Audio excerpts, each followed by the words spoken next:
Hello' everyone, মোৰ short ভিডিঅ'টোলৈ সকলোকে স্বাগতম জনাইছোঁ। মই বনাই আছোঁ দুপৰীয়াৰ ভাত। আজি ভাতৰ লগত আছে চিকেনৰ জোল বনাইছোঁ আৰু এফালে বনাইছোঁ অকণমান ড্ৰাই ফ্ৰাইটো বেটাই খাই ভাল পায়, জোলটো সি নাখাবও পাৰে। আৰু সন্ধিয়া সময়ত আমাৰ ওচৰৰ ফুলমণিহঁতে মাতিছিলে চাহ খাবলৈ। চাওকচোন কিমান কি যে বনাইছে চাহ বুলি কৈ, ক্ষীৰ, মাংস, পুৰি এনেকৈ। আৰু এইটো হৈছে আজিৰ ভিডিঅ', মানে যোৱাকালি আৰু ভিডিঅ' কৰিবলৈ নহ'লে, এতিয়া আকৌ আৰম্ভ কৰি দিছোঁ।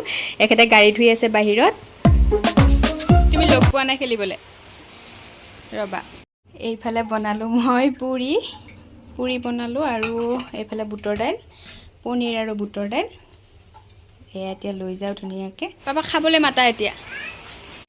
খুব গৰম উঠিছে, গৰম উঠিলেও উপায় নাই, মন যোৱা বস্তুটোতো খাবই লাগিব। বনাই উঠিলোঁ বাৰু, এতিয়া আকৌ ফেনৰ তলত বহি খাওঁগৈ। এখেতে কিবা কাম কৰি আছে বাহিৰত, গাড়ী ধুই আছে। খাওঁ আৰু এতিয়া খাই লওঁ।